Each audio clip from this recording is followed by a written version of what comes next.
¿Qué tal, Martín, Fabiana? Buenos días. ¿Qué tal? Buen día. ¿Cómo le va? Muchísimas gracias por este contacto.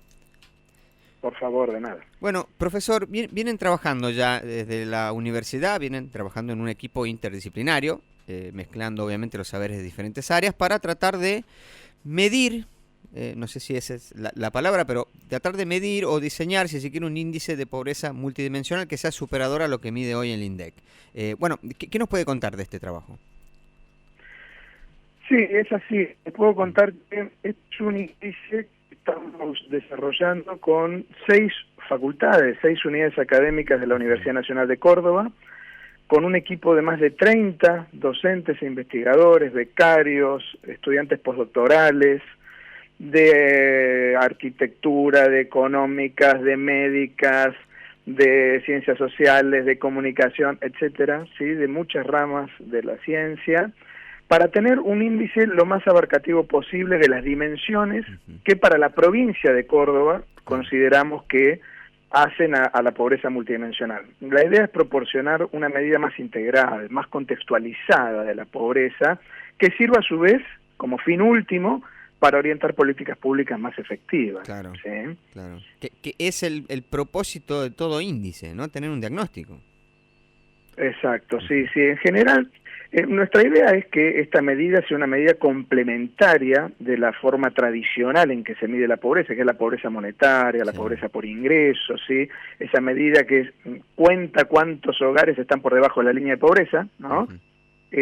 Porque en realidad miden cosas diferentes, ¿sí? La línea de pobreza que se usa para la pobreza monetaria es un método indirecto de medición de la pobreza. Sirve para identificar a quienes momentáneamente, en ese mes, por alguna cuestión más coyuntural, no le alcanzó el ingreso para cubrir la canasta básica. En cambio, una medida de pobreza multidimensional es mucho más estructural, mira la pobreza más de fondo, más de largo plazo, ¿sí? Y además es una medida directa, porque permite identificar en qué capacidades, en qué derechos, en qué recursos, ¿no?, están teniendo privaciones, carencias, los hogares de la población bajo estudio. Claro, claro. O sea, va mucho más allá, digamos, de solamente los ingresos. Por ejemplo, para que la gente de su casa sepa, ¿no? Cuando hablamos de multidimensional, ¿a qué otros factores o elementos estamos haciendo referencia además de los ingresos? Mire, nuestro indicador nuestro índice agruparía 27 indicadores en 7 dimensiones. Después de un proceso muy largo que tuvimos durante todo el año pasado de definición, de selección de las dimensiones y los indicadores, que fueron pasando distintos filtros, algunos técnicos, sobre todo estadísticos, ¿no?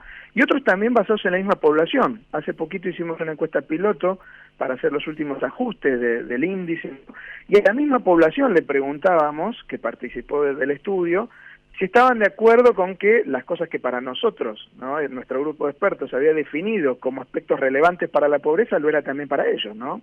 Luego de pasar todos esos filtros, llegamos a esta configuración final de 7 dimensiones que agrupan 27 indicadores. ¿Cuáles son las dimensiones?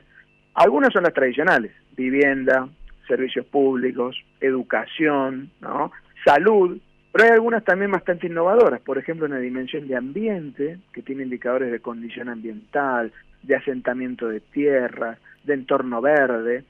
Una dimensión que generalmente se oculta y que muchos países que ya tienen, incluso medidas oficiales de pobreza multidimensional, no suelen incluirle, que está muy recomendado hacerla, de comunidad y equidad social, con indicadores de redes de apoyo, de brecha digital, violencia de género, discriminación y seguridad, ¿no? Claro. Así que la verdad que estamos muy contentos con los resultados que estamos obteniendo para poder tener una medida mucho más orientada a la gente, ¿no es cierto? Y que sirva, como les decía antes, para lograr políticas públicas más efectivas. Claro. La verdad que me parece muy interesante lo que están realizando, lo que están trabajando, ¿no? Sería bueno que lo adopten también, no solamente a nivel nacional, sino también los diferentes distritos.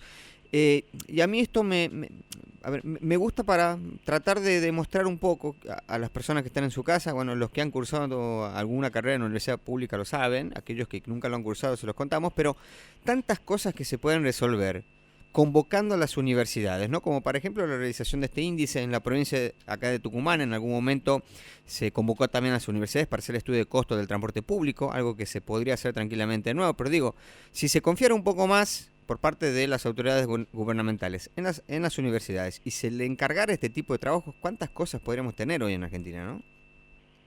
Bueno, de hecho, miren, este índice surge justamente desde la universidad, pero con la idea de fondo de tratar de promover una asunción de compromiso, de conciencia, ¿no? Por parte de las autoridades del sector público, de la importancia que es medir de esta manera las carencias, ¿no es cierto? Y de la herramienta estratégica que puede ser para mejorar las políticas públicas y que entonces, en definitiva, se adopte como una medida oficial, ¿no? No solamente a nivel de la provincia de Córdoba, que es nuestro primer objetivo, claro, sino, como bien dicen ustedes, a nivel nacional. No puede ser que todavía Argentina no tenga una medida oficial nacional de pobreza multidimensional. Claro. Muchos países de la región ya lo tienen, ¿no?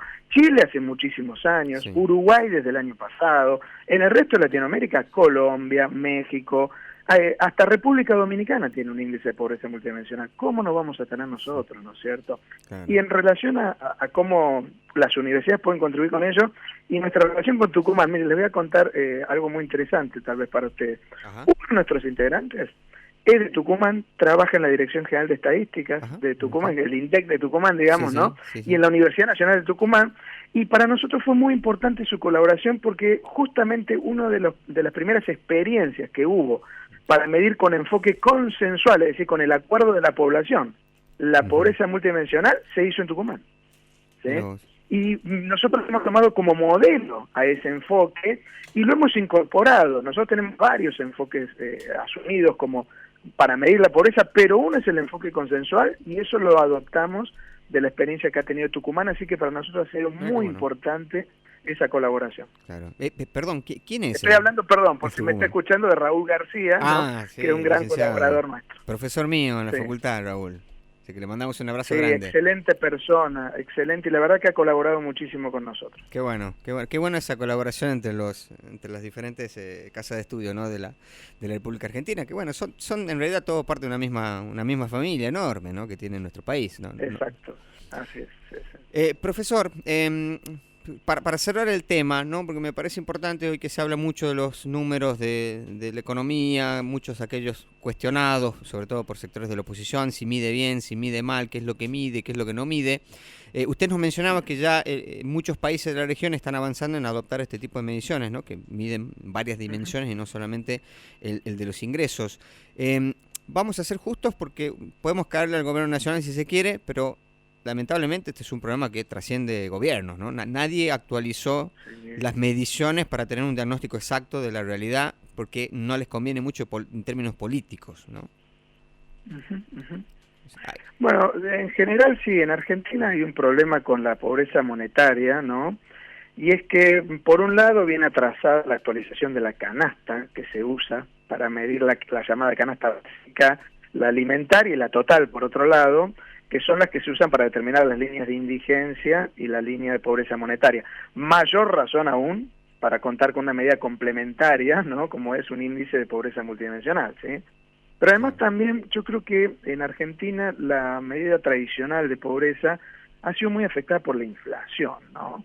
En épocas de alta inflación, los ingresos, es difícil que la persona, cuando los encuestadores llegan a su hogar, recuerden con exactitud cuál fue el ingreso del último mes, porque va cambiando todos los meses, ¿no?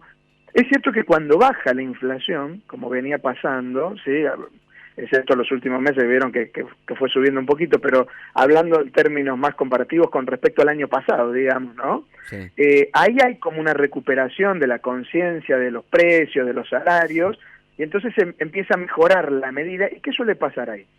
Suelen los hogares declarar ingresos mayores de los que venían declarando anteriormente, porque es como que ahora tienen mejor memoria, digamos, claro, ¿no?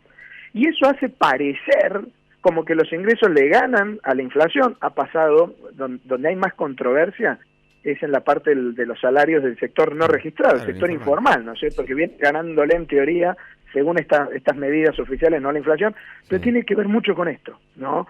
Con cómo venían siendo subdeclarados los ingresos anteriormente y de golpe es como que parece que pegan un aumento.